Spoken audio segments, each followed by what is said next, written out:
Olá pessoal, bom dia.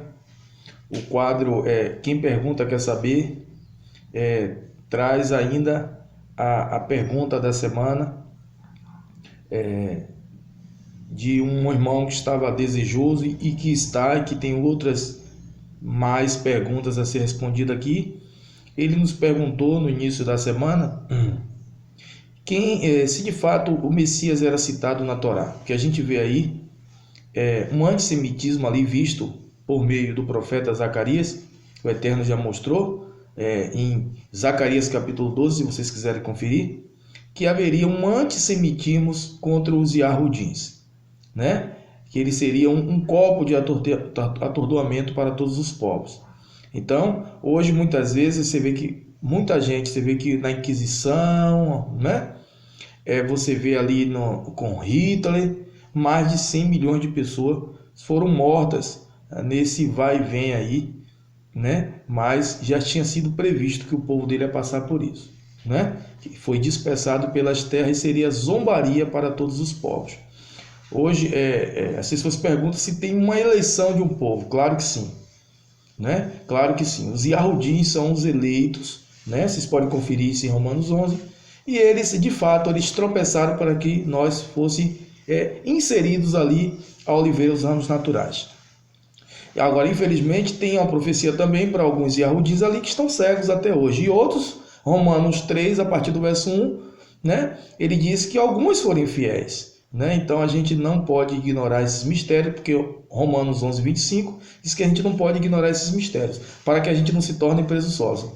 Olá, um toque para vocês que gostam de ficar falando mal dos judeus, viu? Cuidado, porque isso é um problema do Eterno. Temos que agradecer que somos a grande massa enxertados ali aos ramos naturais, ok?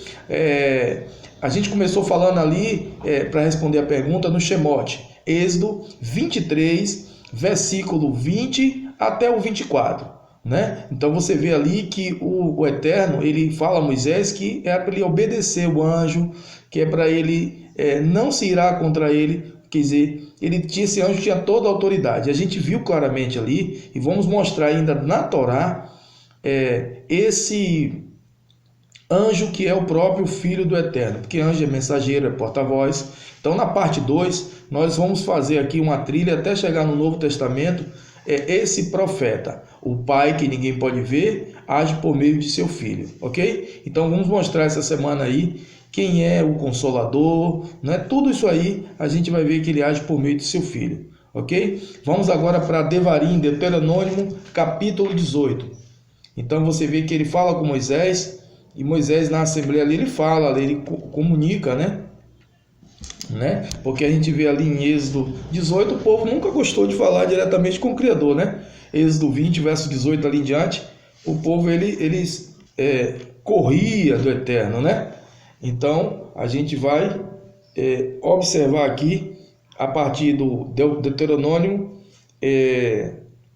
18, a partir do verso 15. Né? Aí ele começa a dizer aqui: o Eterno, teu Criador, te levantará um profeta. Tá vendo? Ele começa a dizer: um profeta, né? Como eu, do meio dos teus irmãos. Tá vendo o Eterno falando para Moisés? Ele ouvirás, né? A ele ouvirás. Foi com o que pediste o Eterno, o teu Deus, em Horebe. Êxodo 20, verso 18, o povo não queria falar. Eles pediram para não falar, então ele agora suscita, que o primeiro ali foi Moisés naquele momento. E ele falando agora do próprio filho. Ele fala: foi o que me pediste ali em Horebe, no dia da Assembleia, dizendo: não ouvirei mais a voz do Eterno, o meu Criador, nem mais verei este grande fogo, para que não morra. Então você vê que ele fala com Moisés lá, não é? Quem iria acompanhar ele agora já fala ali para a Assembleia, para os nossos irmãos Yahudins, o plano do Eterno, né? Então o verso 17 diz assim: então o Eterno me disse, falaram bem no que disseram. Eu lhe levantarei um profeta do meio de seus irmãos, semelhante a ti. Tá vendo? Semelhante a ti. Porei as minhas palavras na sua boca, e ele falará tudo o que eu lhe ordenar. Lembra lá? Êxodo 23, versículo 20, que esse profeta não era para desobedecer o que ele falava, né? Quem é o mediador, amigos? Quem é o porta-voz? Só há um Deus, lembra? E só há um mediador. Esse mediador, esse profeta que tem as palavras, né? Ele revela o Pai dele, é o Messias, né? É o seu filho.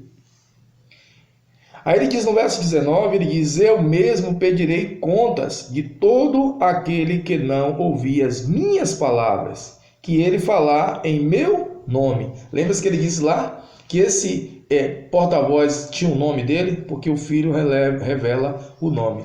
É quando ele diz ali, muita gente se assusta, né?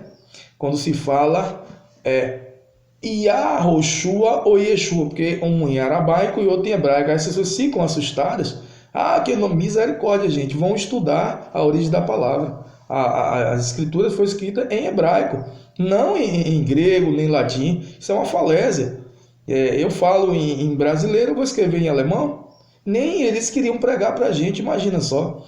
Então, quando eles falam na origem da palavra ali, amigos, né, é muito forte, porque eles tinham ali Ier e Yeshua, até eu sou. Shua quer dizer salvação. Yahoshua, o Yahoo, o Altíssimo, porque eles levam o quê? O tetagrama hebraico, ao qual ninguém sabe o nome do próprio Pai. Porque eles têm um nome ali, um código, né? Um código. Então esse porta-voz estava levando, era o nome dele. Então deveremos obedecer, né? Deveremos confessar o nome do seu filho, porque confessa ao próprio Pai. Ok? A gente vai ver isso durante essa semana. Ok? Então a gente vê ali que esse profeta, ele é um profeta distinto, é aquele mesmo profeta de cá, mais para frente. Mas no próximo vídeo vamos provar que esse profeta citado em Jeremias, ou em Êxodo 23, em Deuteronômio que Moisés está falando, é o próprio Filho de Deus. Ok?